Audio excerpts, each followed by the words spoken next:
Jueces capítulo 6. Así dice la palabra del Señor. Los hijos de Israel hicieron lo malo ante los ojos de Jehová, y Jehová los entregó en manos de Madián por 7 años, y la mano de Madián prevaleció contra Israel. Y los hijos de Israel, por causa de los madianitas, se hicieron cuevas en los montes y cavernas, y lugares fortificados. Pues sucedía que cuando Israel había sembrado, subían los madianitas y amalecitas y los hijos del oriente contra ellos. Subían y los atacaban. Y acampando contra ellos, destruían los frutos de la tierra, hasta llegar a Gaza. Y no dejaban qué comer en Israel, ni ovejas, ni bueyes, ni asnos, porque subían ellos y sus ganados, y venían con sus tiendas en grande multitud como langostas.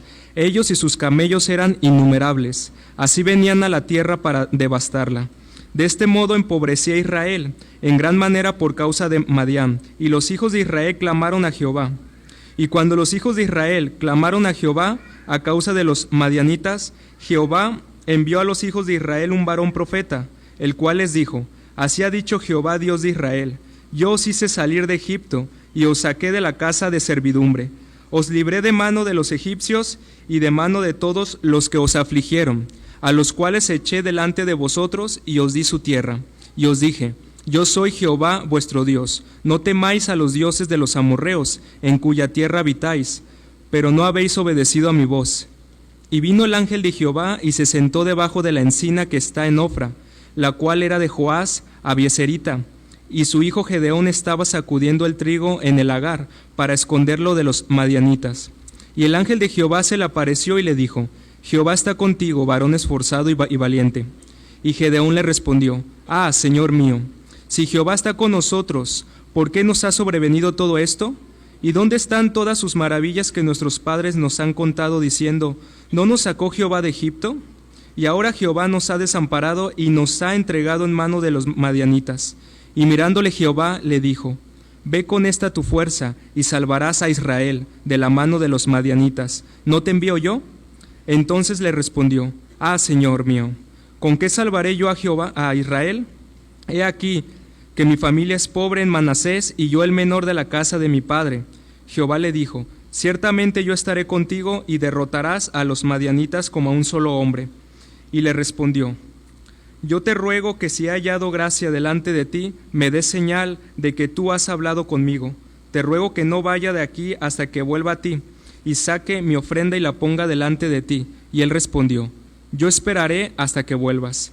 Y entrando, Gedeón preparó un cabrito y panes sin levadura de una efa de harina, y puso la carne en un canastillo y el caldo en una olla. Y sacándolo, se lo presentó debajo de aquella encina. Entonces el ángel de Dios le dijo: Toma la carne y los panes sin levadura y ponlos sobre esta peña, y vierte el caldo. Y él lo hizo así. Y extendiendo el ángel de Jehová el báculo que tenía en su mano, tocó con la punta la carne y los panes sin levadura, y subió fuego de la peña, el cual consumió la carne y los panes sin levadura. Y el ángel de Jehová desapareció de su vista. Viendo entonces Gedeón que era el ángel de Jehová, dijo: Ah, Señor Jehová, que he visto al ángel de Jehová cara a cara. Pero Jehová le dijo: Pasa a ti, no tengas temor, no morirás. Y edificó allí Gedeón altar a Jehová, y lo llamó Jehová Salom, el cual permanece hasta hoy en Ofra, en los Abeseritas. Aconteció que la misma noche le dijo Jehová: Toma un toro del hato de tu padre, el segundo toro de 7 años, y derriba el altar de Baal, que tu padre tiene, y corta también la imagen de acera que está junto a él. Y edificó altar a Jehová tu Dios. Y edifica altar a Jehová tu Dios en la cumbre de este peñasco, en lugar conveniente. Y tomando el segundo toro, sacrifícalo en holocausto con la madera de la imagen de acera que habrás cortado.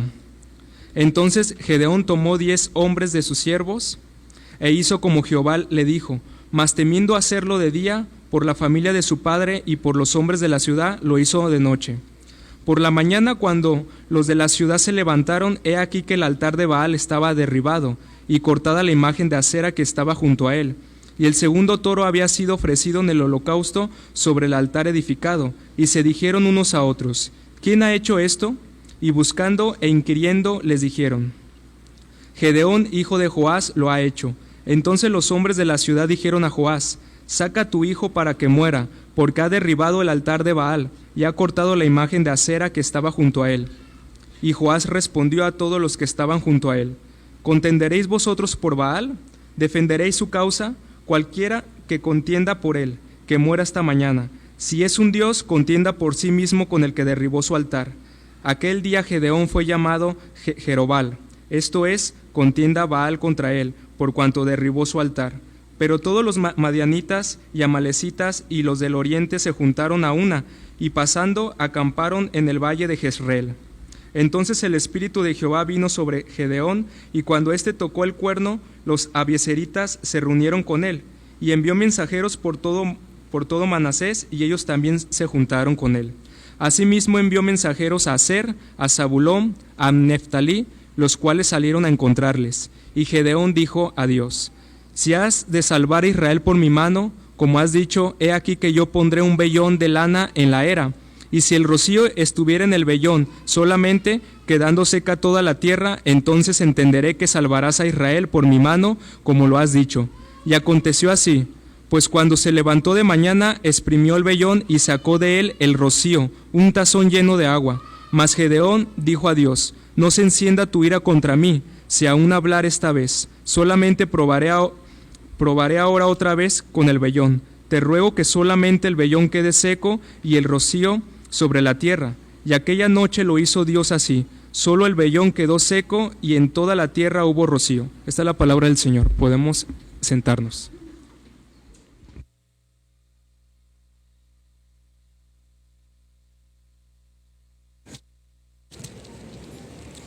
Platicaba hace algunos días con un hermano respecto a estos capítulos de Jueces y la dificultad que representan para exponerlos en una sola meditación. Un solo capítulo puede contener muchísimos temas, muchísimas aplicaciones, muchos aspectos, al mismo tiempo que cada capítulo suele tener temas recurrentes.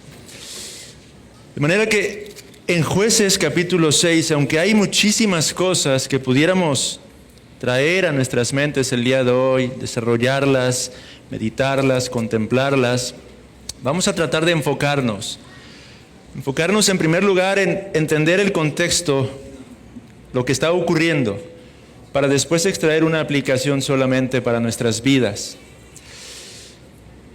Jueces capítulo 4 y capítulo 5 nos describen las grandes victorias que Dios estaba concediendo, las grandes liberaciones que Dios estaba concediendo al pueblo de Israel a pesar de su pecado, a través de mujeres como Débora y Jael y hombres como Barak. Vemos la forma en la que Dios concede esa victoria para con su pueblo. Y en el capítulo 6 del libro de los Jueces que acabamos de leer, encontramos una vez más al pueblo de Israel en una condición lamentable, en una condición de aflicción. Versículo 1 dice: los hijos de Israel hicieron lo malo ante los ojos de Jehová, y Jehová los entregó en mano de Madián por 7 años. Habíamos ya comentado que el ciclo constante del libro de los Jueces es pecado, arrepentimiento, restauración. Pecado, arrepentimiento, restauración. Un pueblo de Israel que constantemente se aparta de Dios y hace lo malo a los ojos de Dios y que cae en juicio a causa de su pecado, después clama al Señor y el Señor trae liberación, trae restauración, escuchando su clamor. De manera que en Jueces capítulo 6 el problema real es el pecado, no era Madián en sí mismo. No eran los madianitas el problema para con el pueblo de Israel. Su problema era su pecado. Esto es lo que se nos revela desde el principio mismo del capítulo, en el versículo número 1. Los hijos de Israel hacen lo malo a los ojos del Señor. Y si usted observa en el versículo número 5, cuando se nos describe la forma en la que estos madianitas constantemente estaban al acecho del pueblo de Israel, ya por 7 años se encontraban oprimiendo al pueblo. El pueblo de Israel no se encontraba gozando de libertad, sino que estos madianitas cada año, año con año, en la época de la siega, cuando el pueblo de Israel comenzaba a cosechar los frutos, llegaban los madianitas, los atacaban, los despojaban y el pueblo de Israel se encontraba sufriendo, padeciendo necesidad, padeciendo hambre. Pero en el versículo 5 se nos dice lo siguiente: porque subían ellos y sus ganados y venían con sus tiendas en grande multitud como langostas, ellos y sus camellos eran innumerables, así venían a la tierra para devastarla. El Espíritu del Señor inspira al autor de los Jueces y se coloca esa frase: los madianitas llegaban en grande multitud como langostas. Eso era parte del juicio. En Deuteronomio 28:38, Dios había advertido al pueblo de Israel que si el pueblo se apartaba de en pos de Jehová, entonces vendrían maldiciones sobre ellos. Y se menciona ese juicio: langostas consumirían todo su alimento. Entendemos entonces, en primer lugar, a través de este capítulo, hermanos, que lo que está sufriendo el pueblo de Israel tiene que ver con su propio pecado, con su propia iniquidad. Pero lo hermoso de este capítulo al mismo tiempo es la manifestación de la gracia de Dios para con este pueblo que estaba siendo rebelde constantemente. Porque Jueces 6 nos dice que Israel clamó al Señor en el versículo número 7 a causa de los madianitas, y es entonces que Dios responde enviando a uno de sus profetas. Observen versículos 8 al 10. Jehová envió a los hijos de Israel un varón profeta, el cual les dijo: así ha dicho Jehová, Dios de Israel, yo os hice salir de Egipto y os saqué de la casa de servidumbre, os libré de mano de los egipcios y de mano de todos los que los afligieron, a los cuales eché de delante de vosotros y os di su tierra. Y os dije: yo soy Jehová vuestro Dios. No temáis a los dioses de los amorreos en cuya tierra habitáis, pero no habéis obedecido a mi voz. Aquí vemos el carácter paciente, misericordioso del Dios del pacto. El Dios que es fiel a pesar de que el pueblo actúa en infidelidad. Dios enviando a un profeta para amonestarles y conducir sus corazones a un verdadero arrepentimiento, recordándoles su poder, recordándoles: yo soy ese Dios que los había libertado en otra ocasión de manos de los egipcios. Pero ustedes me han abandonado, ustedes se han vuelto de en pos de mí, por esa causa ha venido este juicio sobre sus vidas. Pero lo hermoso es que Él dice: yo soy Jehová. Recordemos, hermanos, ¿cuáles son las implicaciones de ese nombre? El nombre de Dios, ese tetragramatón, que implica que Él es eterno, que Él es inmutable, que Él es uno que no cambia, que Él es uno que es fiel a los pactos. Si Él ha dicho, Él lo hará. Y Él está recordando esto al pueblo de Israel por medio de su profeta: pueblo, ustedes han sido infieles, pero yo no cambio. Yo soy un Dios fiel. Yo soy el Dios que ha entrado en una relación con ustedes y me he comprometido a llevar a cabo el cumplimiento de todas las cosas que he establecido desde antes. Y es entonces que Dios levanta a este nuevo libertador, a este nuevo juez llamado Gedeón. De hecho, el encabezado de la mayoría de sus Biblias dice el llamamiento de Gedeón. Ese es el tema, digámoslo así, de este capítulo.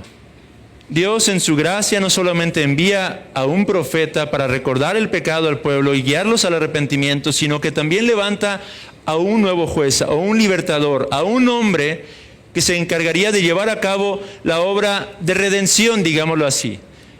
Un hombre que se encargaría de llevar a cabo la liberación del pueblo de manos de los madianitas.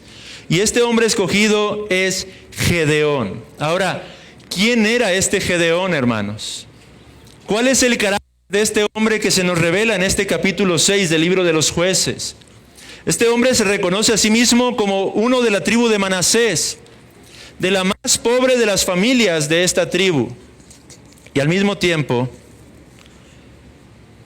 él dice ser el menor de esa casa, el más joven de la casa de su padre.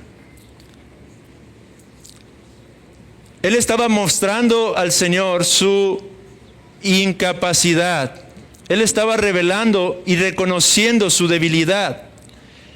Y lo cierto, amados hermanos, es que este hombre se revela a través de Jueces capítulo 6 como un hombre débil, como un hombre realmente incapaz de llevar a cabo la obra que Dios le estaba asignando.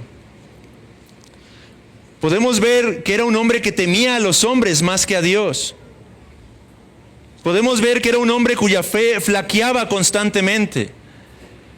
Cuando Dios le revela que él era el escogido, que él sería enviado a llevar a cabo la liberación, Gedeón simplemente dice: Señor, yo no soy el indicado, envía al correcto, Señor. Pero cuando el Señor le revela una vez más y le insiste: tú eres Gedeón, entonces Gedeón pide una prueba. Él dice: Señor, si esto es verdad, entonces déjame ofrecer un sacrificio. Y leímos hace un momento cómo es que Gedeón presenta un sacrificio. Viene el Señor, el ángel del pacto, el ángel del Señor, el Cristo encarnado, y consume aquel sacrificio, manifestando que es acepto delante de su presencia.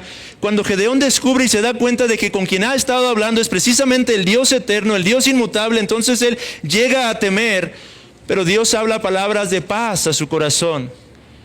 Y es entonces donde tenemos el título del Señor, que es Yahweh Shalom, Jehová Shalom, Shalom, paz, el Dios de paz.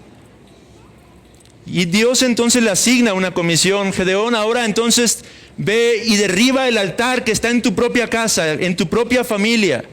El altar a Baal y a Acera que se han construido. Este era el pecado en el que estaba incurriendo Israel. Un pecado de idolatría, fornicación espiritual, adulterio espiritual. Pero ahí es donde vemos el temor de Gedeón para con los hombres, porque claramente en el versículo número 27 nos dice que él tuvo temor de hacerlo de día por causa de la familia de su padre y por los hombres de la ciudad, por lo que llevó a cabo esta labor de noche. Derriba el altar. Después los hombres de la ciudad quieren la vida de Gedeón, quieren acabar con Gedeón. Pero Dios pelea una vez más por él. Y es entonces que le dan un sobrenombre, Jerobaal, porque él contendería contra Baal. Ahora, después de estas manifestaciones del poder de Dios obrando a través de su vida, la gracia de Dios guardándole y capacitándole para que lleve a cabo la comisión que él está dando, se nos dice que él tiene la misión de llamar a los ejércitos de Israel. Y justo antes de ir a la batalla, muestra una vez más la debilidad de su fe, y tenemos ahí la famosa prueba del vellón. Una prueba que en el evangelicalismo moderno sacan de contexto. Muchas veces cuando los cristianos tienen dudas o inquietudes para discernir la voluntad de Dios, a menudo se ha dado un mal consejo. Bueno, haz tu vellón. Si un joven está buscando con quién casarse y no se decide entre dos jovencitas, le llegan a aconsejar: bueno, pide señales al Señor, pide que te dé señales para que puedas discernir cuál es su voluntad. Amados hermanos, esa no es la implicación de este texto. Si queremos saber cuál es la voluntad de Dios en circunstancias en particulares, Él nos ha dado su palabra. Por medio de su palabra Él nos muestra sus propósitos. Es cierto que no nos va a decir qué hacer en cada caso en específico, pero lo cierto es que nos da los parámetros, los principios para que ustedes y yo seamos capaces de discernir y tomar decisiones conforme a la voluntad de Dios. Dando el ejemplo del joven que quiere casarse, si su elección está entre una jovencita que es incrédula y una que es creyente, la palabra de Dios claramente le dice: no te unas en yugo desigual. No hay más que buscar. Pero si ambas son creyentes, tiene libertad de escoger a cualquiera de las dos. Y es ahí cuando vienen muchas dudas o inquietudes en el corazón de los cristianos, pero es donde tenemos que encontrar paz, en que Dios es soberano y tiene todo absolutamente en su control. Y que en última instancia el principio fundamental para discernir la voluntad de nuestro Dios no es otra que nuestra propia santificación. Cuando tenemos serias dudas sobre cuál decisión debemos tomar, recordemos, hermanos, que en última instancia la voluntad de Dios para la vida de todo cristiano es su santificación. Buscad primero el reino de Dios y su justicia, dice la palabra, y todo lo demás se dará por añadidura. Y cuando dice primero, habla de orden de importancia, no cronológico. Esa es la palabra griega cuando el Señor Jesucristo habla de buscar primero el reino de Dios y su justicia. Que busquemos aquellas cosas que nos traerán mayor santificación a nuestras vidas por encima de las demás. Y entonces podremos discernir adecuadamente la voluntad de Dios. Pero decía, este no es el punto del texto, sin embargo quise comentarlo porque constantemente se usa este pasaje para ese tipo de cosas. Pero ahora, ¿cuál es el elemento que yo quiero tomar para aplicar? Hermanos, quiero que observemos una vez más a Gedeón, un hombre débil.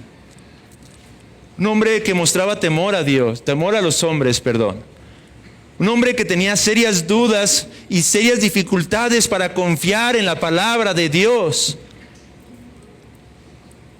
Y sin embargo, este es un hombre a través del cual todo creyente puede reflejarse, amados hermanos. Porque hay algo que me impresionaba cuando meditaba en esto y recordaba el texto de los Hebreos. Vayan a la carta a los Hebreos, capítulo 11.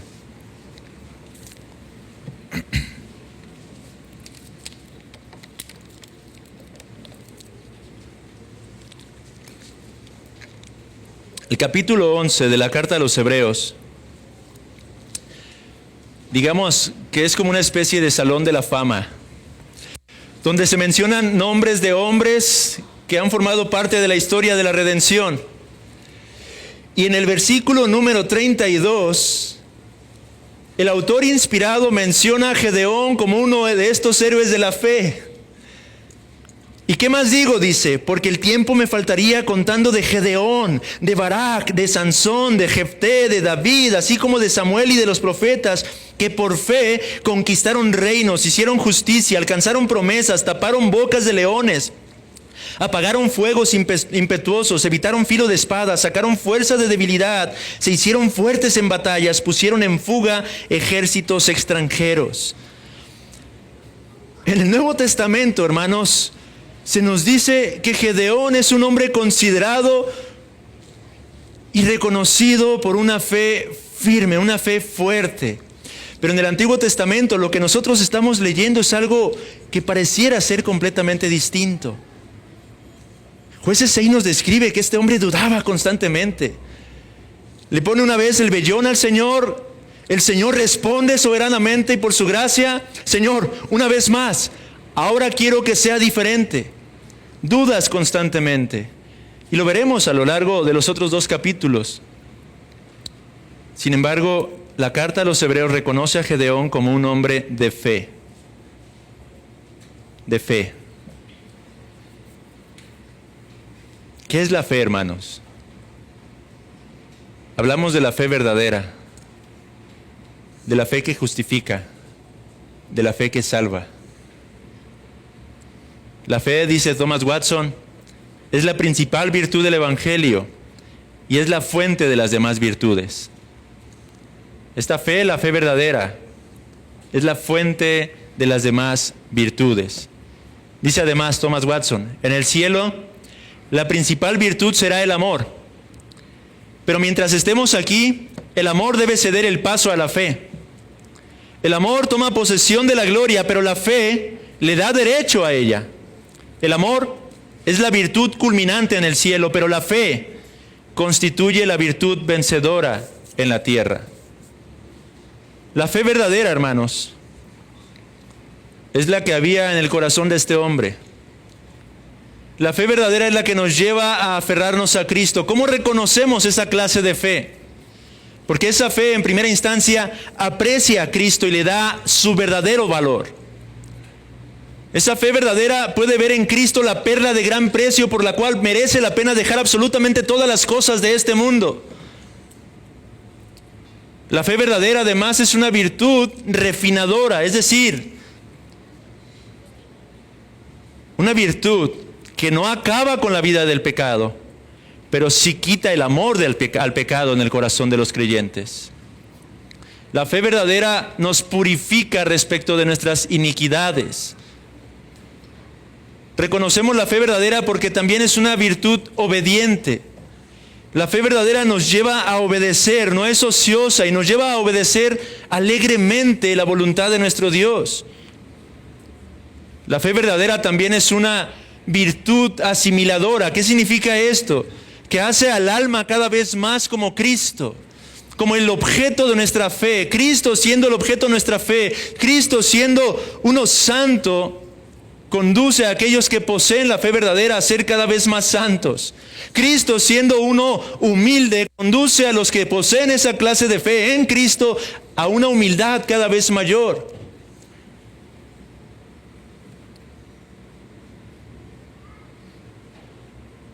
Cuando contemplamos la sangre y el sacrificio de Cristo, por medio de la fe, esa fe verdadera, tendemos a ser cada vez más tiernos y amantes. Y la fe verdadera es una que va a crecer constantemente, hermanos. Así es como podemos reconocer la fe verdadera. Ahora, ¿cómo es que Gedeón tenía esta clase de fe? Hermanos, porque el enfoque no es el hombre, sino la gracia de la fe. Y la fe verdadera puede ser verdadera aunque sea muchas veces débil. Y esto es lo que nos demuestra Gedeón el día de hoy. Y por eso es que todos nosotros podemos reflejarnos a través de Gedeón.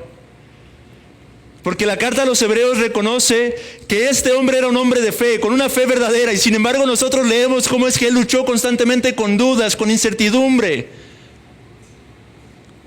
Y amados hermanos, esa es la clase de vida de todo verdadero cristiano, todo verdadero creyente, porque constantemente nos enfrentamos a las dudas. Nuestros corazones a menudo serán atacados por causa de la inseguridad, de la incertidumbre. Pero amados hermanos, Dios nos ha dado por medio de su palabra un fundamento firme para esa fe. Amado hermano, que luchas con la fe, que luchas con la seguridad de la salvación. Ve a través de Gedeón cómo es que los hombres que son considerados héroes de la fe también lucharon al igual que tú y que yo. El cristiano no es uno que ha sido perfeccionado aquí en la tierra. El cristiano verdadero es uno que será perfeccionado allá en la gloria, pero aquí y ahora es uno que se caracterizará por su constante lucha, amado hermano. Eso es lo que podemos apreciar a través de Gedeón. Y el cristiano, hoy en día, al igual que Gedeón, necesita señales de parte de Dios. Pero no la clase de señales como las que hablábamos hace un momento. Las dos únicas señales que Dios ha concedido para fortalecer nuestra fe. El bautismo y la cena del Señor. Hoy no podemos disfrutar de una de esas señales, hermanos. La próxima semana, si el Señor permite, nuestro pastor estará de regreso y entonces, iglesia, podrás tomarte de esa señal. Y es que es a través de esas dos señales, de esos dos sacramentos, amados hermanos, que Dios, así como lo hizo con Gedeón, sigue fortaleciendo y animando nuestra fe.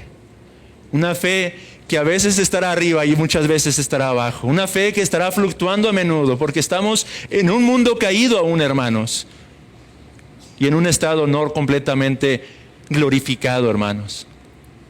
Así que, amado hermano, amada iglesia, reconozcamos hoy nuestra debilidad a través de vernos en la vida de Gedeón, pero reconozcamos que Cristo es aquel que nos ha dado paz, una paz que sobrepasa todo entendimiento.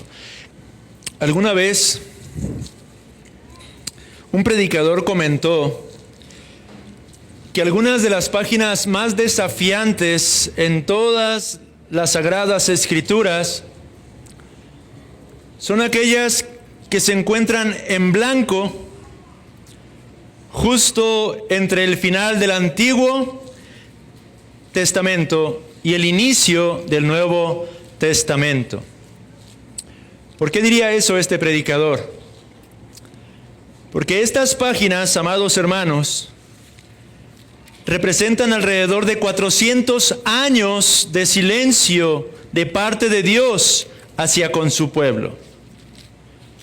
Durante todo ese periodo, hermanos, el pueblo de Israel caminó en obscuridad. La luz se apagó para ellos. Y su Dios, el Dios del pacto, permaneció callado ante la condición cada vez más decadente de este pueblo, de su pueblo. Y es que, hermanos, las últimas palabras pronunciadas por Dios para con su pueblo son las que tenemos registradas en el libro del profeta Malaquías. Vamos a ir un poco a Malaquías. Vayan a Malaquías, hermanos. Es el libro que está antes de comenzar el Nuevo Testamento, antes de Mateo. Es el último libro del Antiguo Testamento en nuestro canon, en el orden que nosotros tenemos, las Sagradas Escrituras. En este libro, hermanos, Dios, por medio de este profeta, denuncia la apostasía de la nación de Israel. Aquel pueblo al cual Dios se refiere como su hijo, se había rebelado en contra suya. Vea Malaquías 1, versículo 6. El hijo honra al padre y el siervo a su señor. Si pues soy yo padre, ¿dónde está mi honra? Y si soy señor, ¿dónde está mi temor? Dice Jehová de los ejércitos a vosotros, oh sacerdotes que menospreciáis mi nombre. Dios está denunciando el pecado del pueblo de Israel a través del profeta Malaquías, capítulo 2, versículo 8. Mas vosotros, dice el Señor, os habéis apartado del camino, habéis hecho tropezar a muchos en la ley, habéis corrompido el pacto de Leví, dice Jehová de los ejércitos. Profeta Malaquías, amados hermanos, habló firmemente hacia con el pueblo de Israel, denunciando el pecado, denunciando su idolatría, denunciando que se habían apartado de en pos del Señor, tal como estaba pasando en los días de los jueces. Siglos después estaba ocurriendo lo mismo con la nación de Israel.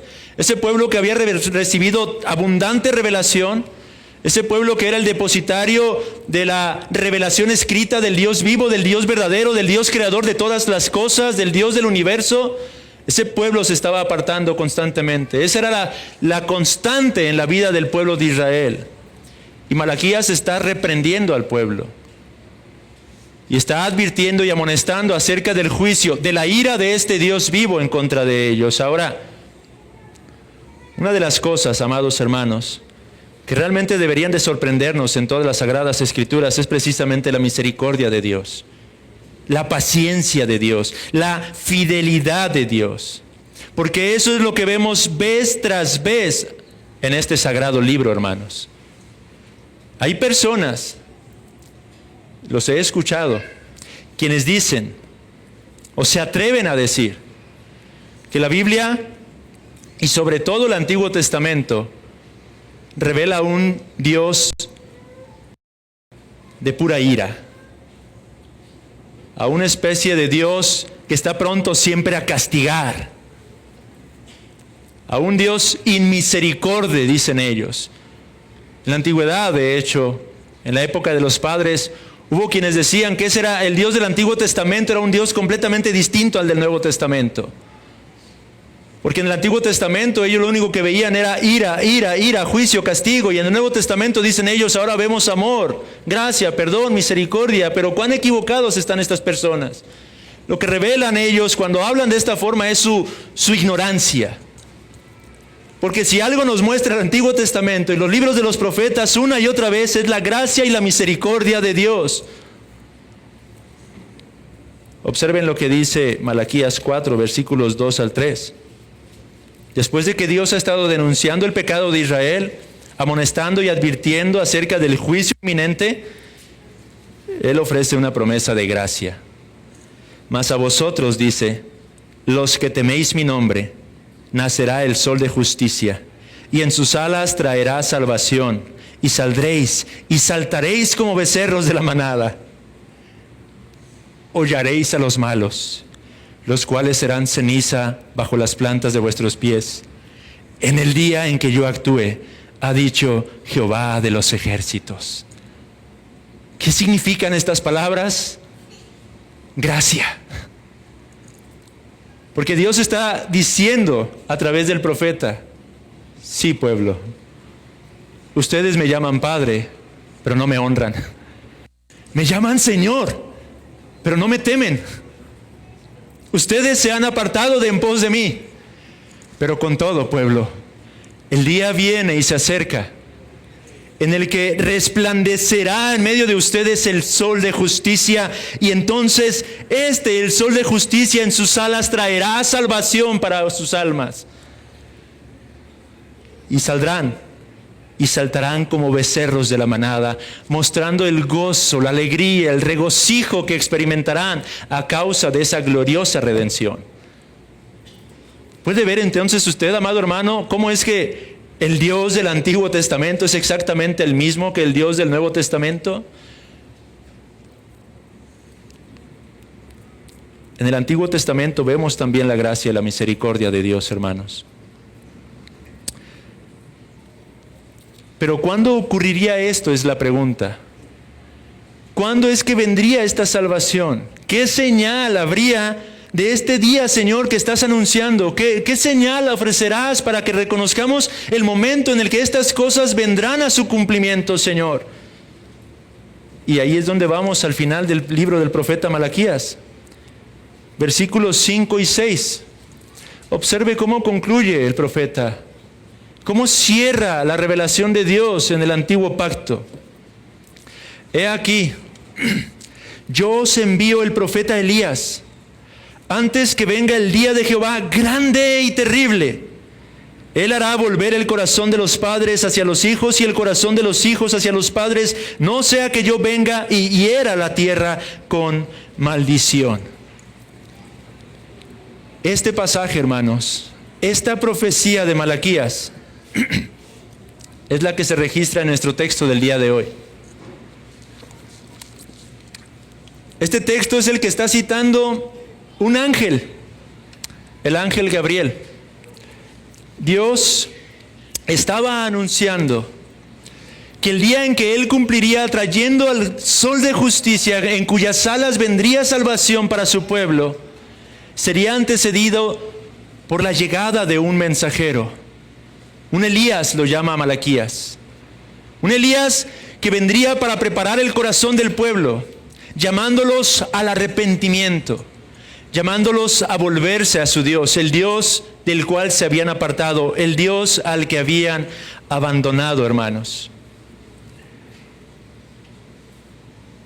Y en Lucas capítulo 1, hermanos, tenemos este gran evento. El gran evento sobre el cual convergía toda la profecía del Antiguo Testamento, que era ya inminente. La venida del Mesías estaba siendo declarada a un anciano y piadoso sacerdote. Un ángel, el ángel Gabriel, estaba anunciando que Juan, su hijo, sería aquel Elías prometido, el precursor que marcaría la llegada del Rey tan esperado, del Salvador tan ansiado, tan anhelado. Se nos dice en los libros históricos de autores como Josefo, Tácito, Suetonio, ellos narran que había una expectativa en esos días mesiánica. El pueblo de Israel estaba a la espera de que llegaría el Mesías tan anhelado.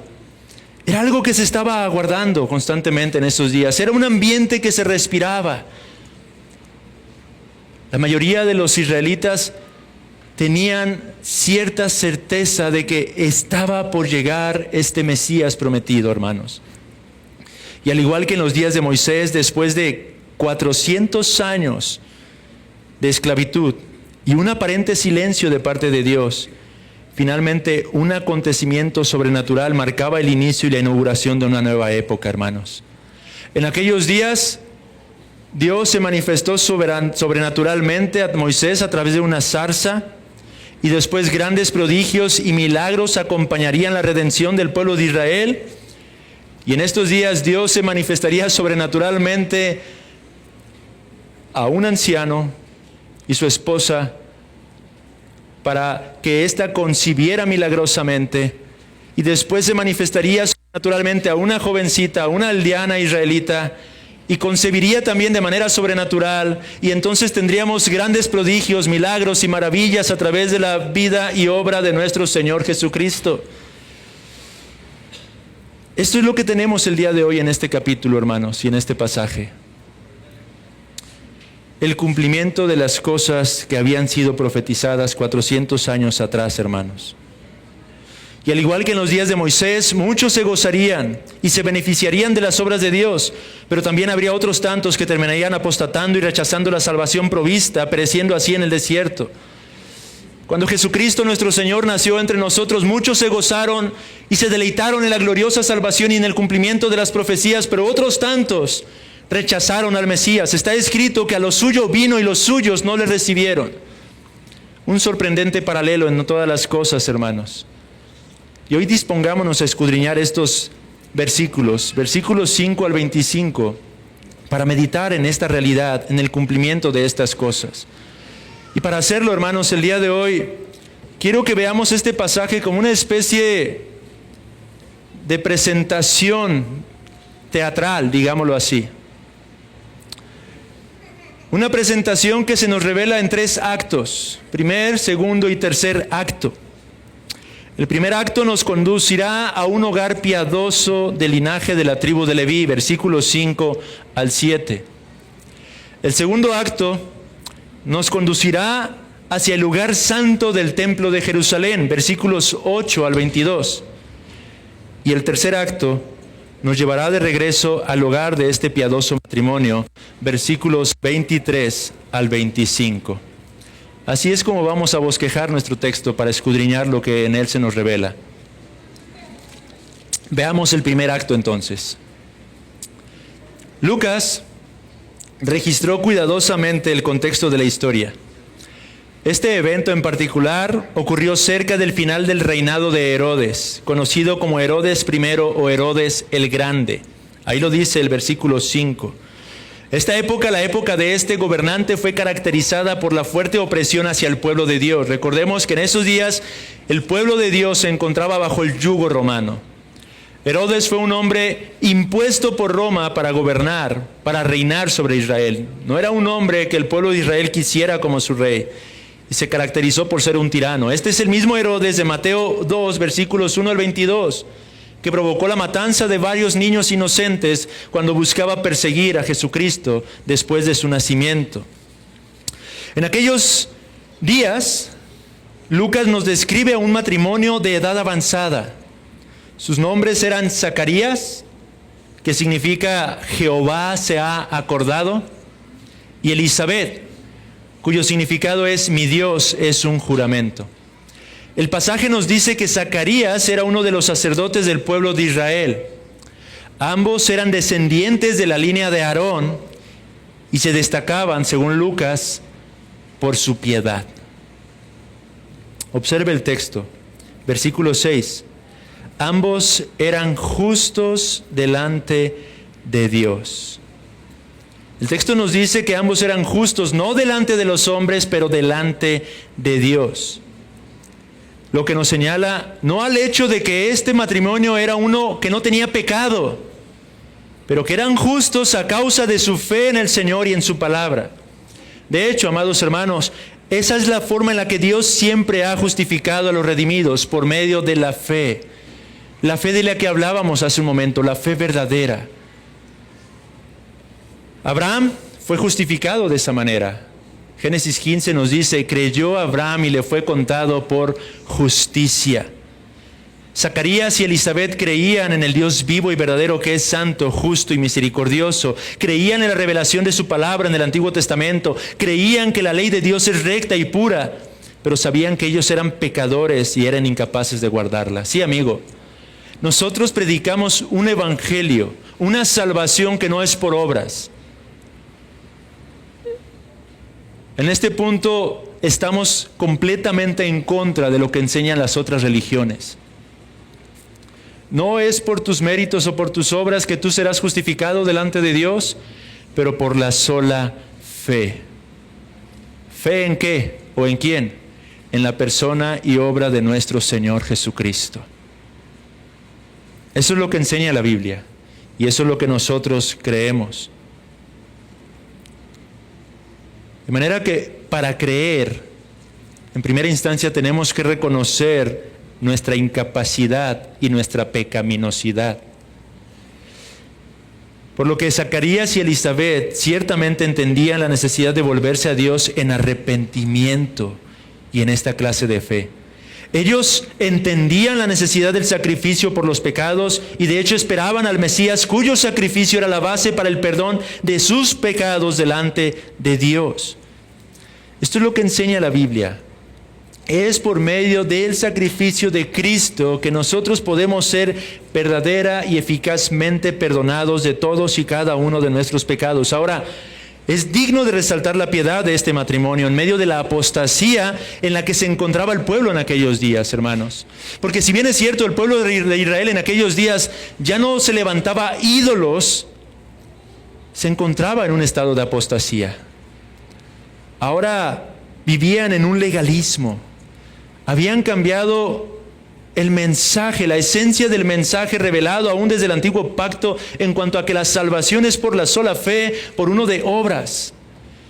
Esto es lo que hacían los fariseos en aquellos días. Pretendían justificarse a sí mismos por medio de sus propias obras. De manera que es digno de resaltar la piedad que Lucas nos muestra de este matrimonio en medio de un contexto tal.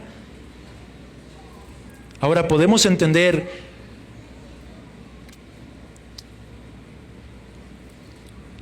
que esa era una de las razones por la que Lucas destaca esta virtud en este anciano sacerdote y su amada esposa. Contrastar la forma en la que ellos vivían, la forma en la que ellos eran genuinos cristianos, genuinos creyentes, aún en medio de una época de tanta oscuridad. Ahora, Lucas no solamente nos dice que este matrimonio eran unos que habían sido justificados. Si usted observa el texto, Lucas también nos enseña que eran unos que habían sido santificados. Observe una vez más, Lucas 1:6, ambos eran justos delante de Dios y andaban irreprensibles en todos los mandamientos y ordenanzas del Señor. Al que Dios justifica, hermanos, también lo santifica. No existe tal cosa como un creyente justificado sin ser santificado. Esa es la clara enseñanza de la Biblia. Si Dios te ha salvado de su ira y de la condenación eterna de tu alma, también te ha salvado del dominio del pecado sobre tu propia persona. De lo contrario, no has sido salvo. Aún sigues muerto en tus delitos y pecados. Y una vez más, esto va en contra de esa doctrina aberrante de la que he denunciado tantas veces desde este púlpito, la doctrina del cristiano carnal. Esa doctrina que ha distorsionado el evangelio mismo, la esencia del evangelio mismo, amados hermanos. No existe tal cosa como un verdadero creyente que practica el pecado.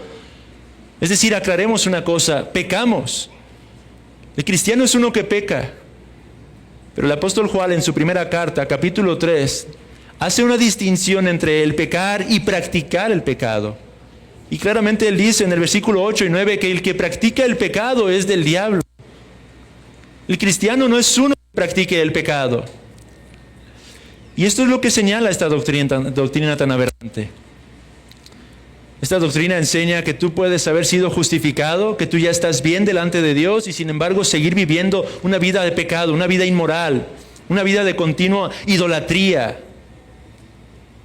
de adulterio, de lujuria, sujeto, atado a la pornografía, atado a las mentiras, atado a los vicios.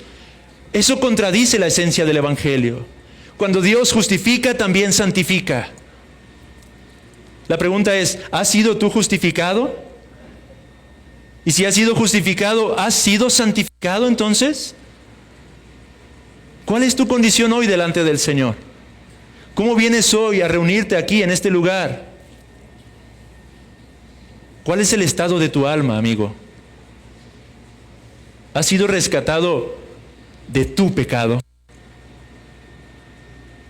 Porque Jesucristo vino a salvarnos de nuestros pecados.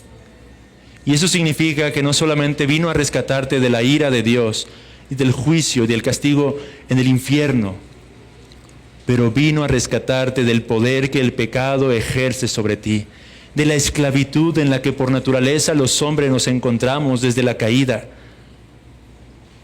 de ese estado de sometimiento al pecado en el que todo hombre se encuentra. No hay uno solo que por naturaleza no se encuentre en tal estado.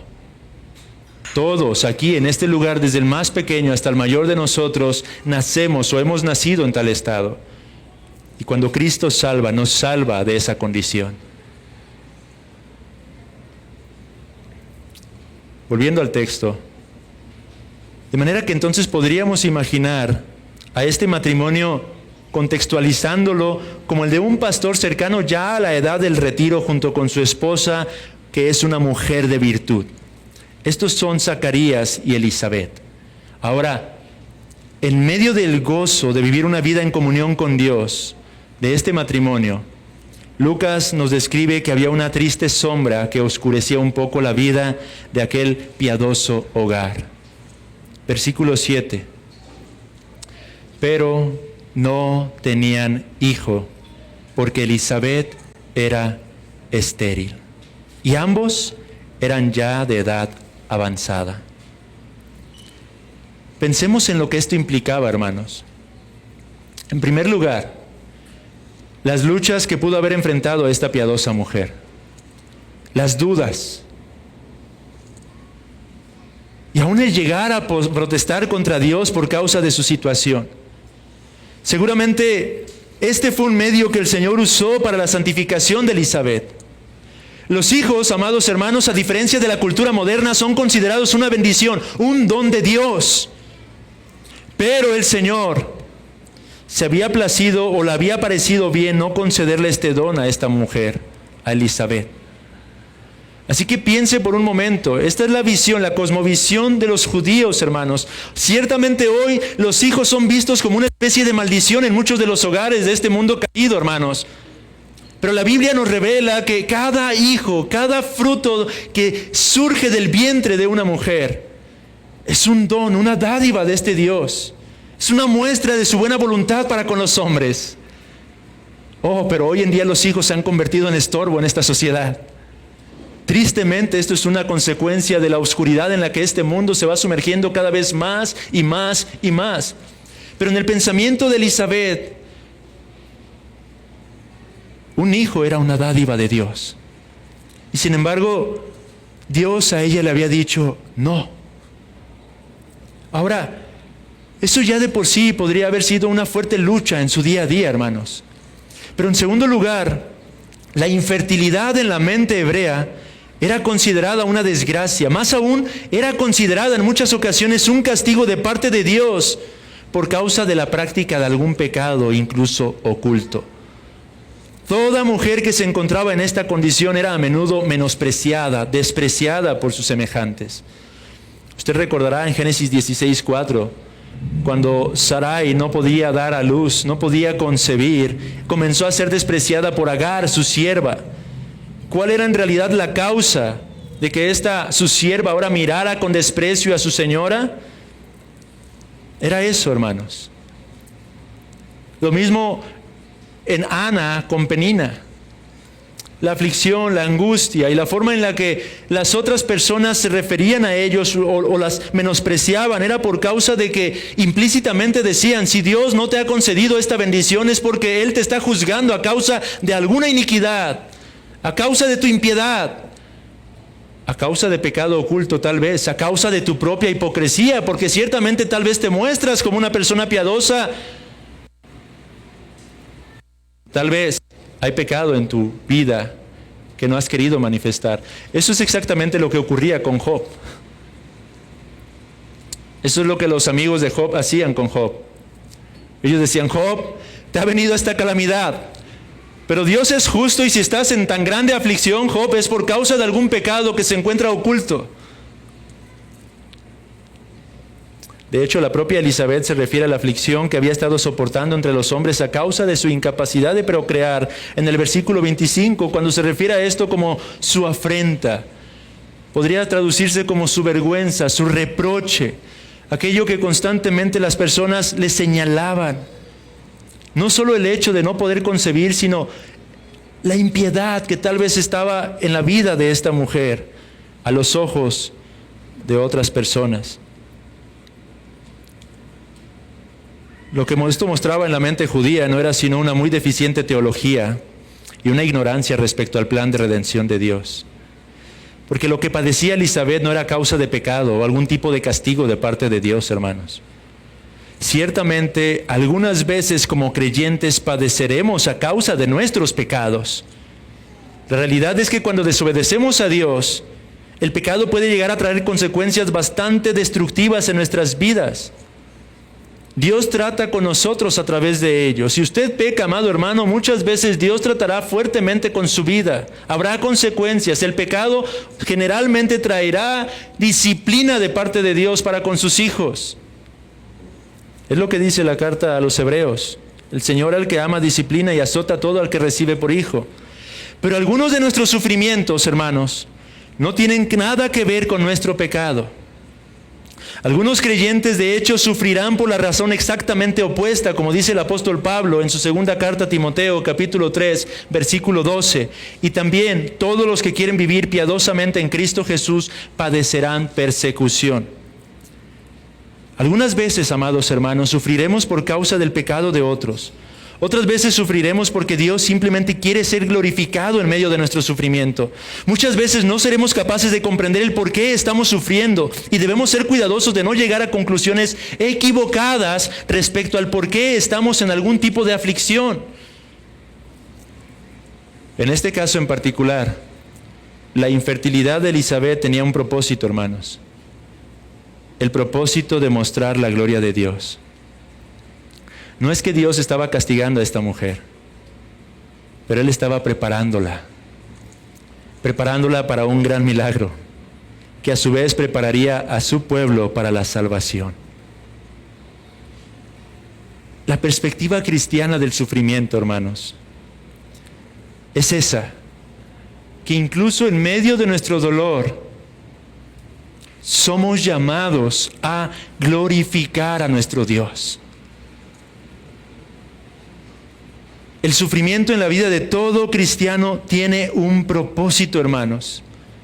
Y tiene el propósito de mostrar por sobre todas las cosas la gloria de nuestro propio Creador. No tenemos por qué tratar de luchar con encontrar respuestas del por qué en ocasiones nos encontramos padeciendo alguna situación. Nuestro llamado más bien es a entender o a buscar discernir cómo es que puedo yo glorificar a mi Dios a través de esta aflicción que Él se ha complacido en permitir que esté atravesando, hermanos. El apóstol Pablo escuchó estas palabras de parte del Señor cuando Él se postraba pidiéndole que quitase el aguijón de su carne, del cual no tenemos seguridad de qué se trataba. Sin embargo, Pablo al orar, Señor, retira este aguijón. ¿Cuál fue la divina respuesta de parte de Dios? Bástate mi gracia, porque en tu debilidad se perfecciona mi poder. Y esto es exactamente lo mismo que el Señor nos responde a menudo a nosotros, hermanos. Ahora, no siempre seremos capaces de aceptar nuestras circunstancias. Y a menudo existirá la tentación de pecar contra Dios al cuestionar lo que nos está ocurriendo. Pero el Espíritu Santo capacita a su pueblo para que en medio de tales circunstancias seamos capaces de descansar en la soberanía de Dios. Así que, amado hermano, déjame aplicarlo en este momento para ti. ¿Qué clase de aflicción te encuentras enfrentando el día de hoy? ¿Cuál es esa circunstancia en particular a través de la cual has estado atravesando? Quizá no solo días, semanas, meses, tal vez años. ¿Alguna enfermedad física? ¿Alguna circunstancia en particular? ¿Qué, hermano? ¿Qué es tu aflicción? ¿Cuántas veces quizás has orado y lo único que has recibido a través de tus oraciones es silencio? Déjame preguntarte, amado hermano, ¿cómo ha sido tu oración? ¿Has estado preguntando al Señor por qué? ¿Por qué a mí? ¿Por qué yo? ¿Por qué esta circunstancia? Entonces, amado hermano, déjame decirte que has estado orando de forma equivocada o has estado haciendo las preguntas equivocadas. Porque de ahora en adelante más bien deberías de buscar el rostro de Dios para pedir de su gracia a fin de que puedas entender cómo es que eres llamado a glorificarle a través aún de esta circunstancia. Quizá alguna enfermedad que te aqueja desde hace años, amado hermano, y que simplemente te va debilitando día con día. Bueno, ese es el medio tal vez a través del cual podrás testificar acerca de la paz que sobrepasa todo entendimiento a aquellos incrédulos que se encuentran alrededor de tu vida.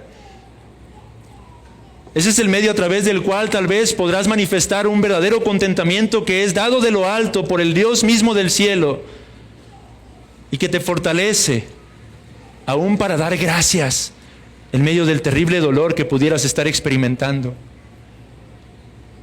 Ese es el medio a través del cual tú puedes abrir tus labios y cantar, alabar al Señor, recordando la cruz aún, amado hermano, porque ciertamente, aún en el peor escenario, en la peor condición que nos podamos encontrar en esta vida y en este mundo, jamás se comparará a nuestros sufrimientos a los de nuestro bendito Salvador. Es a través del sufrimiento entonces que Dios nos enseñará a apreciar cada vez más y más la preciosa, la gloriosa cruz de Cristo, hermanos. Ahora, esta es la primera escena, hermanos, pero Lucas de pronto hace un cambio. Se cierra el telón y se abre una vez más con una escena completamente diferente, un escenario completamente distinto. Abandonamos este lugar, este hogar piadoso, a este matrimonio, su casa, y ahora nos dirige hacia el templo en Jerusalén. Versículos 8 al 22. ¿Y qué encontramos allí? Ahora, Lucas nos dirige hacia las labores de Zacarías como sacerdote y nos lleva hacia el lugar santo. En los días de Zacarías, hermanos, el sacerdocio estaba dividido en 24 grupos o clases. Esta división había sido establecida desde los días de David, en Primera de Crónicas 24. Zacarías pertenecía a la clase de Abías, es decir, la octava clase. A cada clase le correspondía servir en el templo durante 2 semanas cada año. El acontecimiento que Lucas nos narra en este pasaje fue uno realmente importante en el ministerio de Zacarías, hermanos. Una de las funciones de los sacerdotes era la de interceder y ofrecer sacrificios delante de Dios en lugar del pueblo. Ahora, en esos días había miles de sacerdotes, miles y miles de sacerdotes, y cada día eran escogidos solo dos sacerdotes para ofrecer el sacrificio del incienso, en el altar del incienso, uno por la mañana y el otro por la tarde. Esta elección tenía que hacerse por suertes, y es probable que a muchos de esos sacerdotes jamás les correspondería el privilegio de ingresar al lugar santo debido a la cantidad de hombres que eran. Además de que una vez que a uno de esos sacerdotes le había tocado ese privilegio, ya no podía ser candidato para volver a gozar de esa oportunidad. Así que con esto podemos darnos una idea de la importancia, de la trascendencia de ese día para este piadoso sacerdote Zacarías. Era un día especial, único. Él se encontraba allí. Ese día le había tocado la suerte a él. Él entraría al lugar santo. Él estaba en el lugar santo. Él ofrecería el sacrificio en el altar del incienso, hermanos. Imaginemos esa escena. ¿Cómo cree que se debió haber preparado Zacarías, hermano?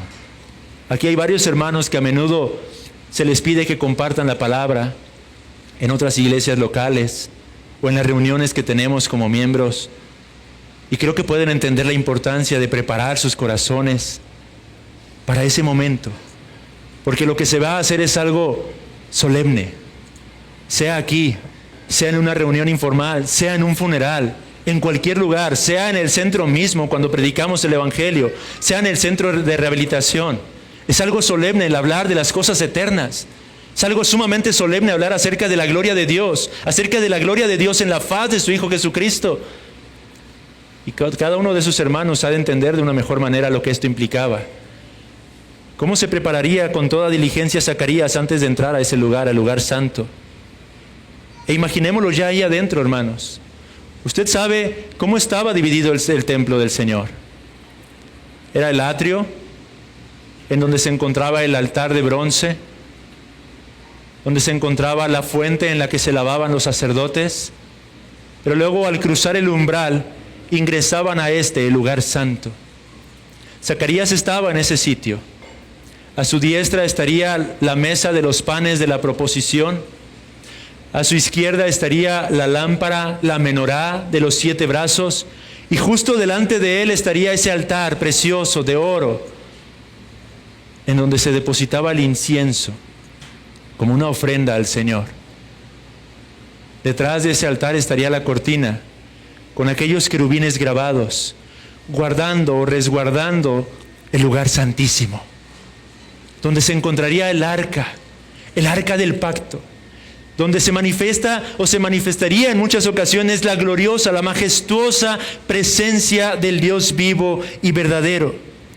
Y allí estaría este sacerdote piadoso, ofreciendo el sacrificio delante del Señor. Pero de momento, imagínese esto, de pronto Él percibe que no está solo.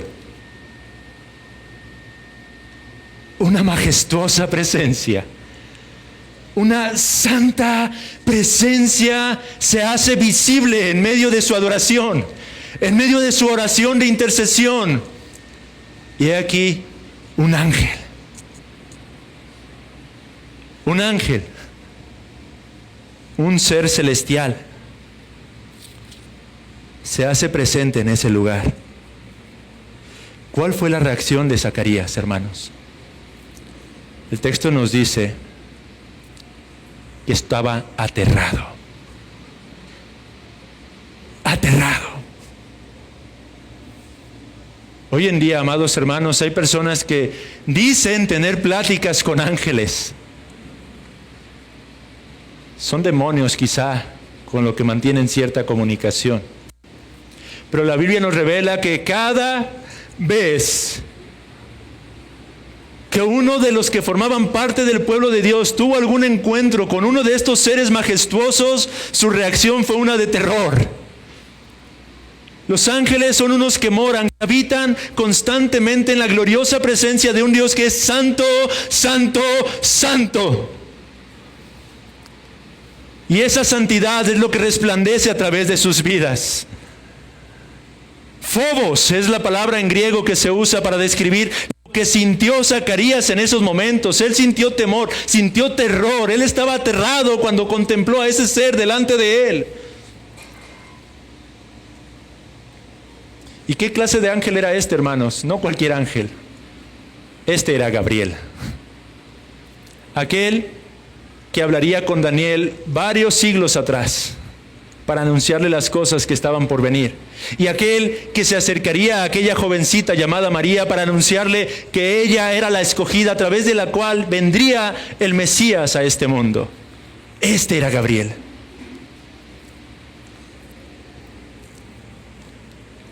¿Puede darse usted una idea de lo que significaría para nosotros estar delante de la presencia de Dios?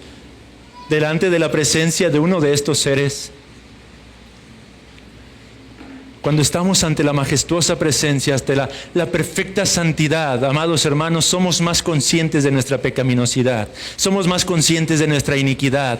Amado amigo que estás entre nosotros, tú has llegado a pensar que eres justo, tan solamente piensa por un momento el presentarte en realidad delante de aquel Dios que es majestuoso, que es trascendente, que es sublime, que es santísimo, para que puedas entender el temor y el temblor que debería de invadir tu propio corazón, porque tú no eres santo. Porque tú y yo somos pecadores, porque somos indignos para estar delante de la realeza y majestad de nuestro Dios. Esto fue lo que experimentó Zacarías, este anciano sacerdote, un piadoso sacerdote, amados hermanos, estaba aterrado y sin embargo el ángel responde con palabras de paz al corazón de este anciano hombre, diciéndole, versículo 13, pero el ángel le dijo, Zacarías, no temas, porque tu oración ha sido oída y tu mujer Elizabeth te dará a luz un hijo y llamarás su nombre Juan. Ahora, no temas, le dice el ángel. He aquí que tu oración ha sido escuchada, hermanos. ¿Qué es lo que estaba diciéndole el ángel a Zacarías en esos momentos? Hay algunos comentaristas que piensan que Zacarías habría aprovechado la ocasión, esa ocasión especial de estar en el lugar santo, para clamar ante el Señor por causa de su aflicción, para rogar ante el Señor por causa de un hijo. Y que por eso el ángel está dando esta respuesta. Amados hermanos, yo no estoy de acuerdo con esos comentarios. Porque Zacarías ante todo era un sacerdote. Y su labor en ese día en particular era interceder por el pueblo, no por sí mismo. Él tendría que estar ofreciendo oraciones por el pecado del pueblo de Israel, no por sus necesidades egoístas.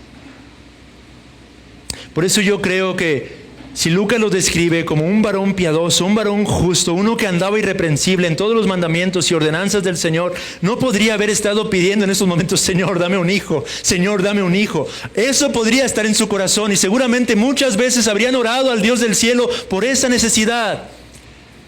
pero Lucas es cuidadoso para indicarnos que eran ya de edad avanzada. Así que la gran cantidad de veces que ellos orarían al Señor habría sido la misma respuesta, el silencio, un no. Por lo que ellos quizá ya habrían aceptado o habrían descansado en la soberana voluntad de Dios, aunque sin embargo no dudo que eso habría estado en su corazón.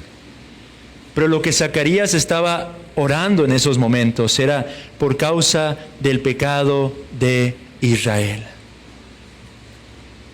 Ahora, entonces, ¿por qué Dios le dice tus oraciones a través del ángel han sido oídas? Tu oración ha sido oída y tu mujer Elizabeth te dará a luz un hijo y llamará su nombre Juan.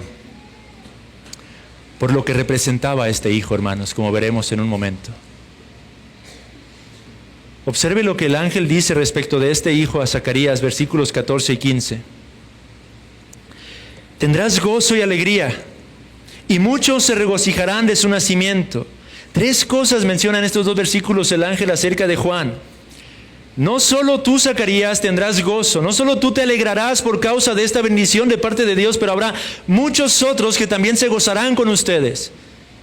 Segundo lugar, porque será grande delante de Dios. No beberá vino ni sidra, y será lleno del Espíritu Santo aún desde el vientre de su madre. El ángel está diciendo, Zacarías, tu hijo será un hombre particular. No solo tu hogar se gozará por causa de su nacimiento. Multitudes tendrán una gran alegría por causa de ello. ¿Y sabes, Zacarías? Será grande delante de Dios y será santo, aún desde el vientre de su madre. Imagine el impacto de estas palabras en el corazón y en la mente de Zacarías. Usted puede notar que cuando Dios ponía el nombre a un bebé, es porque ese bebé llevaría a cabo una labor en particular.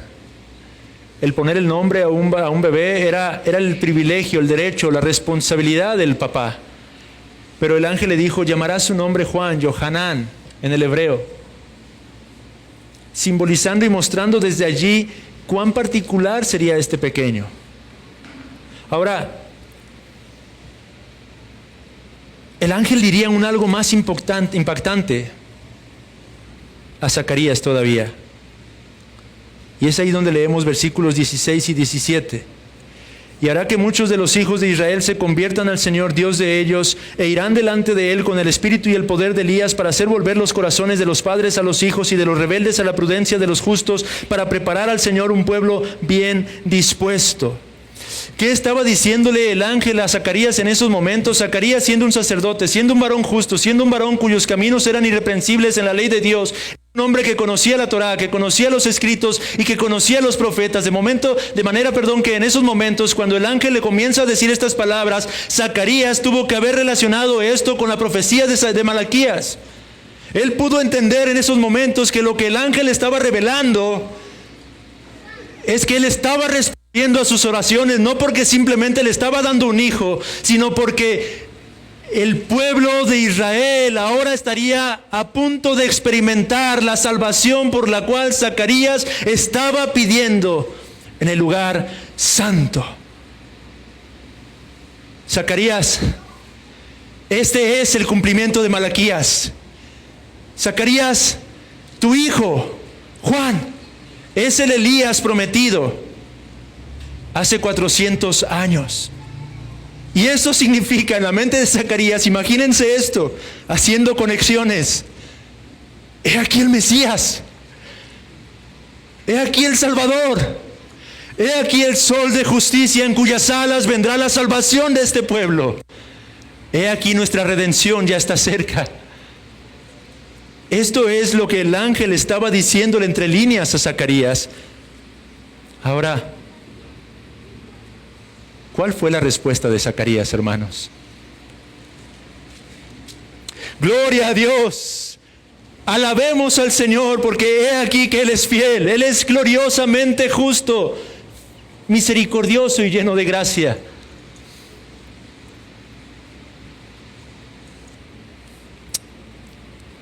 ¿En qué conoceré esto?, pregunta.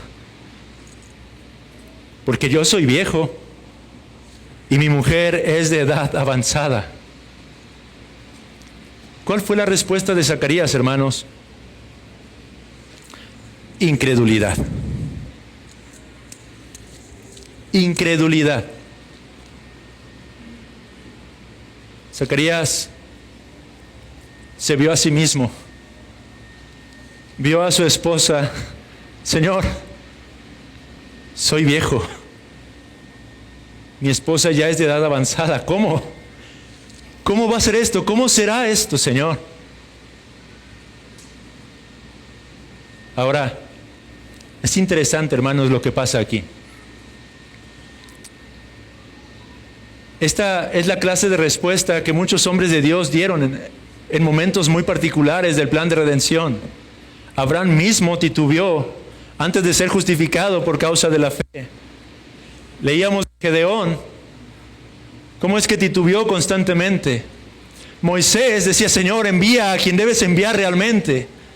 Una y otra vez hemos leído a través del Antiguo Testamento cómo es que los hombres de Dios dudaban cuando Dios se disponía a darles alguna comisión o revelaba algo en particular.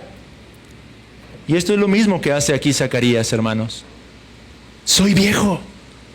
¿Cómo es que vas a hacer esto, Señor, si yo soy viejo? Oh, Gabriel, tal vez te estás equivocando de hogar o de familia o de hombre, porque yo soy un hombre viejo y mi esposa es de edad avanzada. ¿Cuál fue la respuesta de Gabriel, el ángel? Respondiendo el ángel, versículo 19, le dijo: yo soy Gabriel. Y observen aquí, que estoy delante de Dios. Y he sido enviado a hablarte y darte estas buenas nuevas. Zacarías, esto que estoy diciendo es palabra de Dios. No es palabra de un mero ángel. Yo soy Gabriel, Zacarías, pero estoy delante de Dios. Y de parte de Dios he venido a darte este testimonio. Y no solo eso, he venido a predicarte este evangelio. Literalmente lo que significa, hermanos, o es la palabra griega que tendríamos allí, y a darte estas buenas nuevas. Lucas usa en su evangelio 10 veces esta misma palabra, evangelio. 11 veces en todos los 4 evangelios es usada esta palabra, y 10 en el evangelio de Lucas. Y el ángel está diciendo: Zacarías, vengo de parte de Dios a predicarte el evangelio, Zacarías, a compartirte las buenas nuevas de la salvación que Dios había prometido y que ahora están viniendo a su cumplimiento, Zacarías. Ahora, lo interesante aquí, hermanos, es la consecuencia para Zacarías. Y ahora quedarás mudo y no podrás hablar hasta el día en que esto se haga, por cuanto no creíste mis palabras, las cuales se cumplirán a su tiempo.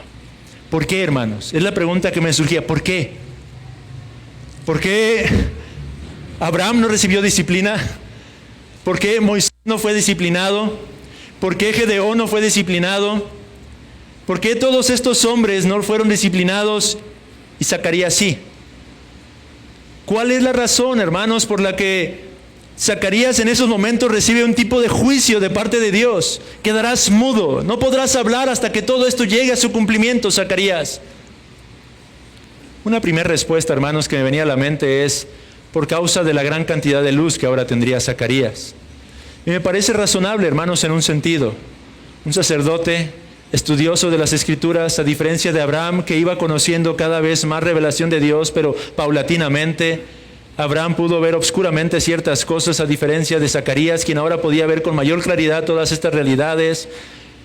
Esa podría ser una razón, hermanos, y es que es cierto, hay un principio en las Sagradas Escrituras que a quien Dios le da mucho también le exigirá bastante. Si Dios te ha dado mucha luz, entonces te hará responsable mayormente a ti. Pero la otra respuesta, hermanos, aunque podría ser menos satisfactoria para muchos, a mí me da mucha más paz. Dios es soberano, hermanos. Y Él tendrá misericordia de quien quiera tener misericordia. Abraham recibió gracia, Zacarías justicia. ¿Qué diferencia hay, amados hermanos? Solamente Dios, Él es soberano. Él quiso disciplinar a Zacarías y no quiso hacerlo con Abraham. Él es soberano, está en su sola potestad. A quien quiere endurecer, dice la palabra, endurece. Pero a quien quiere mostrarle su gracia, su misericordia, se la manifiesta, hermanos. Creo que eso es lo que tenemos aquí en última instancia, hermanos. A un Dios manifestando su soberanía. Y es que hay muchas veces en las que Dios simplemente dice, basta. Hasta aquí. Este es el carácter del Dios de las Sagradas Escrituras. Uno que no tiene que rendir cuentas absolutamente a nadie. Y Dios estableció juicio sobre Zacarías en esos momentos. Un juicio con misericordia. Porque su incapacidad de hablar solamente sería hasta que se diera a luz a su hijo Juan, hermanos. Ahora, aquí hay un punto en el que quiero enfatizar antes de llegar a nuestra conclusión. La incredulidad. La incredulidad es un pecado. Sea en el creyente o en el no creyente, es un pecado. Amigo, si tú no crees en la palabra de Dios, pecas contra el Señor. Y amado hermano, cuando tú y yo dudamos de la palabra de Dios, pecamos contra el Señor. Esto es algo que es evidente a través del juicio que Dios obra en la vida de este sacerdote, a quien había sido descrito como un hombre justo, que andaba irreprensible en todos los mandamientos del Señor. Dios le juzga, Dios le disciplina de esta manera. De ahí que, amado hermano, seamos amonestados el día de hoy, a que aún en nosotros la incredulidad es un pecado que ofende a Dios. ¿Por qué? Porque cuando nosotros no creemos en las palabras de Dios, no creemos en las amonestaciones del Señor, estamos haciendo a Dios mentiroso. Estamos denunciando a Dios como uno que es mentiroso. Cuando usted y yo dudamos, estamos diciendo que Dios es un Dios que es indigno de nuestra confianza. Estamos diciendo que el Dios que siempre es veraz podría estar faltándonos a nosotros en esos momentos. Por eso es que la incredulidad es un pecado aborrecible a los ojos de Dios. Sin fe, dice la carta a los Hebreos, es imposible agradar al Señor. De hecho, esta es la obra del Espíritu Santo. Es el Espíritu Santo quien viene y trae convicción de pecado a nuestras vidas. Cuando el Espíritu Santo viene a un hombre, a un incrédulo, primero va a traer convicción del pecado de su vida. Esta es la forma usual en la que el Espíritu va a obrar, amigo. Lo primero que el Espíritu Santo va a hacer en tu corazón es mostrarte el pecado de tu vida. Eso es lo que hizo Jesucristo con la mujer samaritana en Juan capítulo 4, cuando se acerca a aquel pozo y aquella mujer divagaba en diferentes cuestiones acerca de teología y diferentes aspectos. Nuestro Señor Jesucristo la confronta con su pecado cuando le hace una pregunta que va directo al corazón. Mujer, llama a tu marido. No tengo marido, fue la respuesta de aquella mujer. Cierto has dicho, porque 5 maridos has tenido y el que ahora tienes no es tu marido. ¿Qué es lo que le mostró el Señor en esos momentos a aquella mujer? Su pecado, el pecado de su vida. Eso es lo que hará contigo, amigo, el Señor. Por medio de su palabra traerá a tu mente y a tu corazón la realidad de tu pecado. Esos pecados escandalosos que tú has cometido y de los que eres sumamente consciente, pero que muchas veces tratas de apaciguar o de cauterizar por medio de tus buenas o malas obras aparentemente. Ese adulterio, ese robo, esa mentira, esa estafa. Ese es el pecado de tu vida que el Espíritu Santo traerá delante de ti para comenzar a redarguirte. Pero el Espíritu Santo va un poco más allá. Porque eso es lo que muchas veces los religiosos experimentan. Lo único que provoca en ocasiones eso es un cierto remordimiento. Pero el Espíritu Santo no solo te mostrará el pecado de tu vida, pero también te mostrará el pecado de tu propia naturaleza. Mostrándote que no eres buena persona después de todo como habías querido creer hasta el día de hoy. Mostrándote que si pecas es porque eres un pecador y no al revés. Mostrándote que eso es lo que hay en tu corazón. Mostrándote que esa es tu naturaleza verdadera. Después irá un poco más allá todavía el Espíritu Santo, porque hasta ese punto lo que harán los hombres es tratar de vestirse de justicias, de obras, de religiones, una y otra. Empezaré a ir todos los domingos a escuchar, empezaré a ir todos los miércoles a orar, a rezar, como quieras llamarle. Pero el Espíritu Santo también te mostrará el pecado de tus obras. Te mostrará lo que está escrito en el profeta Isaías, que tus mejores obras son como trapos de inmundicia delante de un Dios que es santo. Nada, absolutamente nada de lo que tú puedas hacer puede limpiarte a ti mismo. Y ese es el punto en el que finalmente el Espíritu Santo te conducirá a la convicción de un pecado más: la incredulidad. La incredulidad, amigo. Sin fe, puedes estar convencido del pecado de tu vida y aún arrepentido de ello, de aquel adulterio que trajo la ruina a tu propio hogar, de aquella estafa que cometiste en los negocios. Puedes estar convencido y aún entristecido por causa de ello.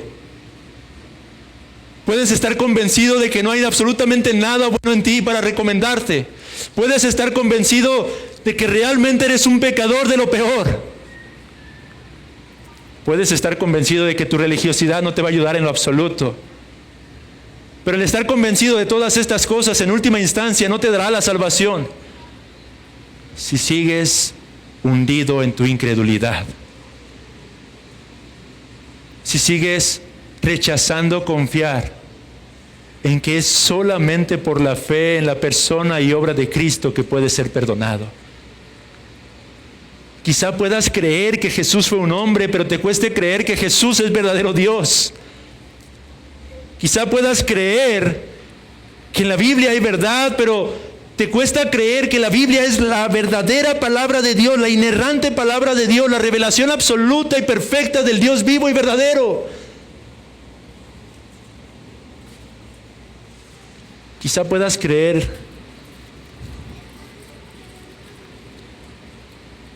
que no estás bien delante de Dios, pero te rehusas a creer que realmente hay un infierno, que realmente hay una eternidad, que tu alma realmente tendrá que pasar por los siglos de los siglos, sea en la gloriosa y favorable presencia de Dios, o en el lugar donde es el lloro y el crujir de dientes. Amigo, créeme, Dios es veraz. Habíamos dicho que el propósito del escrito de Lucas la semana pasada es precisamente para que conozcamos bien la verdad de las cosas en las que hemos sido instruidos. Bueno, hoy Zacarías nos muestra que la incredulidad es un pecado fatal. Fatal para todos aquellos que mueren rehusando confiar en Cristo Jesús como su único y suficiente Salvador. Sin fe, amigo, tú no podrás ser justificado. Pero aún la incredulidad es una plaga que se alberga en el corazón de los cristianos. Una plaga a la que tenemos que buscar mortificar constantemente. Y una plaga a la que mortificamos por medio de la palabra de Dios. Amigo, la fe de la que hablábamos en la meditación de Gedeón no es una fe ciega. Hermanos, nuestra fe no es una fe ciega. Nuestra fe es una fe cuyo fundamento se encuentra en la verdad del Dios que ha formado absolutamente todas las cosas. Aquí está nuestro fundamento, por lo tanto crezcamos en el conocimiento, hagamos caso a la exhortación de Lucas, escudriñemos su evangelio para que conozcamos bien esta verdad y que nuestra fe sea fortalecida. Y de esta manera podamos dar testimonio, hermanos. Testimonio ante un mundo que es incrédulo. Ahora, ¿por qué, amigo? ¿Por qué no crees? ¿Por qué no creer en Cristo? ¿Por qué no creer en la salvación? ¿Por qué no creer en la vida eterna? Déjame decirte el por qué. No es por falta de evidencia, amigo. Ese es el argumento de muchos mal llamados ateos. Pero no es falta de evidencia. Evidencias hay y muchas. La respuesta la ofrece Juan en el capítulo 3 de su Evangelio. Versículo 19.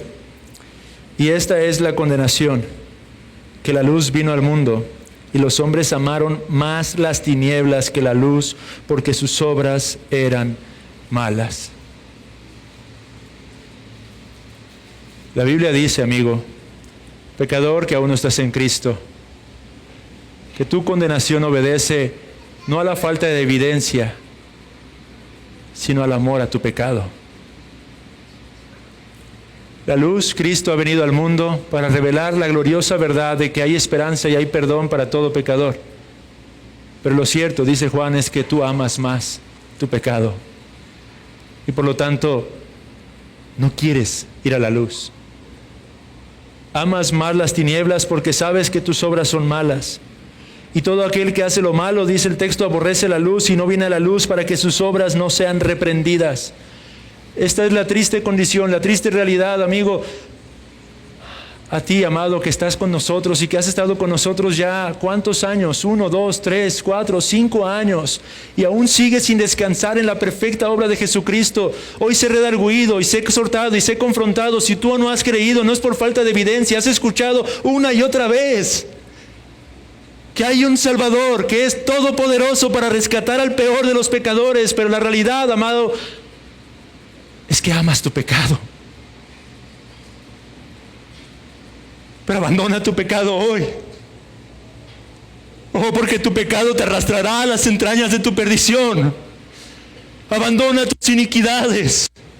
Abandona tu orgullo. Abandona tu jactancia. Abandona el adulterio, abandona la fornicación, abandona la pornografía, abandona todas estas cosas que no harán sino arrastrarte a la perdición eterna de tu alma. Y cree, mas no seas incrédulo, porque el Dios que predicamos es un Dios veraz. Y Zacarías pudo testificar acerca de esto, porque el texto nos lleva a la escena final. Después de aquellos días, dice el verso 24, concibió su mujer Elizabeth y se recluyó en casa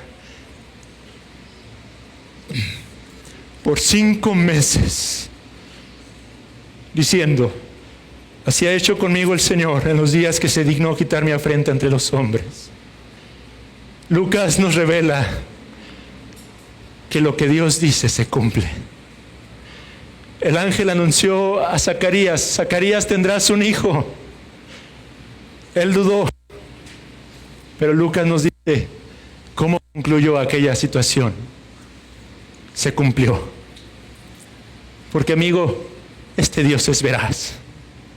Y no solo veraz, sino que es poderoso para cumplir absolutamente todas las cosas que de antemano Él ha anunciado en su palabra. No hay una sola palabra aquí contenida que no tendrá pleno cumplimiento, porque nuestro Dios, el Dios que predicamos, el Dios en el que hemos creído, es un Dios que siempre habla con la verdad. Así que, amigo, una vez más, esto sea de amonestación a tu corazón el día de hoy, porque si Él ha dicho que hay un castigo eterno para todo aquel que rehúsa a su Hijo, ten por cierto que lo hay. Pero si ha dicho que hay salvación para todo aquel que cree, esto es verdad. Y esa es la razón y el motivo por el que nos congregamos este día.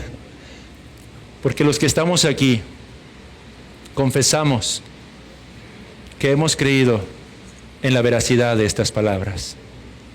Y confesamos que no por nuestras obras, sino por gracia, un día seremos reunidos allá en la gloria, en la eternidad. Y es entonces donde toda incredulidad será completamente eliminada. Porque incluso podremos contemplar a Dios tal como Él es. Y podremos alabarle y adorarle. Acerquémonos a este Dios que es veraz, amigos. Y rindámosle toda adoración porque Él es digno, hermanos. Vamos a buscar su rostro. Amado Dios,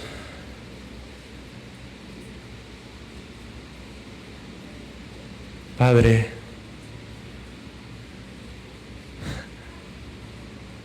Elizabeth concibió. Tu palabra se cumplió. Y el bebé que en su vientre sería concebido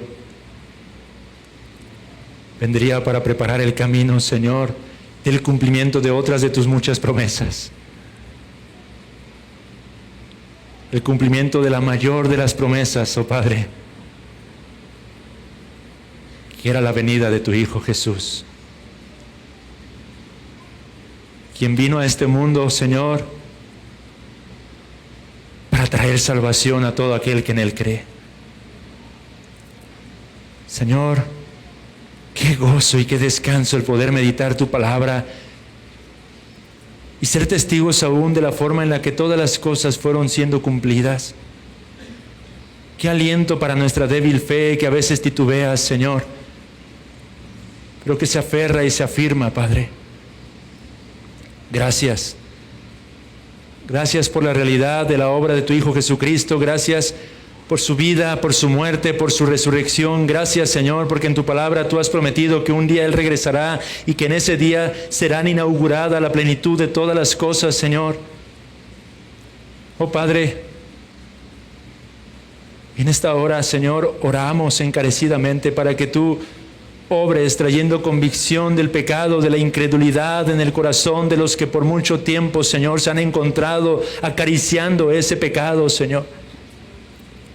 Que tú obres en la vida, Señor, de aquellos seres a quienes amamos, aquellos que a menudo han estado entre nosotros, aquellos que han sido testigos una y otra vez de las palabras que tú has revelado, Señor. Que te complazcas, oh Padre, en arrancarles de ese estado, Señor, y que ellos puedan mirar con sus propios ojos, con ojos de fe, Señor, la gloria, la hermosura que hay en la faz de tu amado Hijo Jesucristo, y que Él es la única esperanza, Señor. Ten a bien, Padre, el obrar en medio de nosotros y que hoy, Padre, que hoy podamos gozarnos, Señor, por un pecador más viniendo en arrepentimiento y fe. Que hoy podamos gozarnos, Señor, y que aún tus santos ángeles puedan gozarse, Padre, por un hombre viniendo a los pies de Cristo, por una mujer viniendo a los pies de Cristo, por un niño, por una niña viniendo a los pies de Cristo, Señor. Salva entre nosotros, oh Dios, por tu gracia y por tu misericordia. Salva, Señor, y trae perdón, para gloria y alabanza solo de tu nombre, Padre. A través de tu Hijo oramos. Amén, Señor. Amén.